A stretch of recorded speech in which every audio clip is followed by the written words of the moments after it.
আসসালামু আলাইকুম। আজকের এই ভিডিওতে আপনাদের দেখাবো যে পোস্টাল বিডির মাধ্যমে রেজিস্ট্রেশন করার পর আমরা ইউকে থেকে প্রবাসী হিসেবে ভোট প্রয়োগের জন্য কি পেলাম।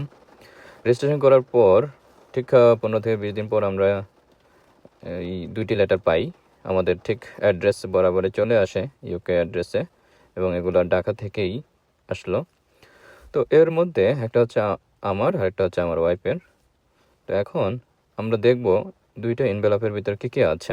এর ভিতরে আছে হচ্ছে জাতীয় সংসদ নির্বাচনের ব্যালট পেপার, এবং হচ্ছে অন্যটি হচ্ছে গণভোটের জন্য গণভোট 2026-এর।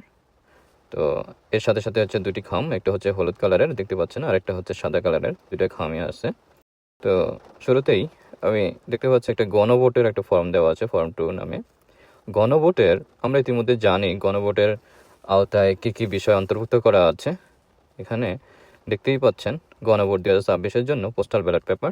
এখানে যে 4টি বিষয়বস্তু তুলে ধরা হলো, এর পক্ষে হ্যাঁ এবং না দুটি ভোট আপনারা দিতে পারেন, যে কোনো একটি সিলেক্ট করবেন, আইদার টিক দিতে পারেন অথবা ক্রস দিতে পারেন। তো বিষয়বস্তুর সাথে আপনারা যদি একমত থাকেন তাহলে হ্যাঁ দিতে পারেন, আর যদি না থাকেন তাহলে না দিতে পারেন। পাশাপাশি আরেকটি ফর্ম আছে অঙ্গীকারনামা। এখানে আপনি যেহেতু প্রবাসী হিসেবে আপনার ভোটাধিকার প্রয়োগ করছেন, তাহলে বিষয়বস্তুগুলো জেনে আপনি হচ্ছে এই মর্মে আপনি সাইন করবেন, এবং কিভাবে পরবর্তীতে ধাপগুলো অতিক্রম করবেন বা কিভাবে পাঠাবেন, কোথায় পাঠাবেন, এর বিস্তারিত এখানে দেওয়া আছে। আপনারা বা হচ্ছে কীভাবে কি সিলেক্ট করবেন, নির্বাচন করবেন, এগুলো সব দেওয়া আছে বিস্তারিত, এখানে একটু পড়ে নেবেন।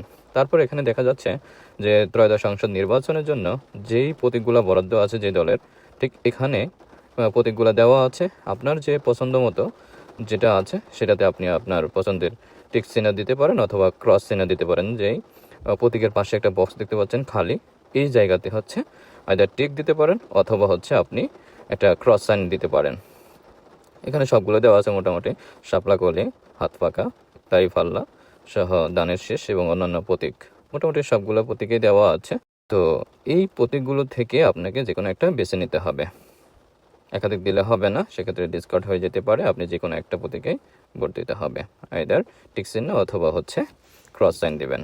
তারপর এখানে যেই দুইটা খাম দেওয়া আছে বললাম, একটা হচ্ছে সাদা আর একটা হচ্ছে ইয়েলো কালারের, হলুদ কালারের।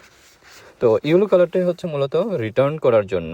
আপনার যখন আপনি রিটার্ন দিবেন, ঠিক রিটার্ন দেওয়ার সময় হচ্ছে ইয়েলো খামটা উপরে রাখতে হবে।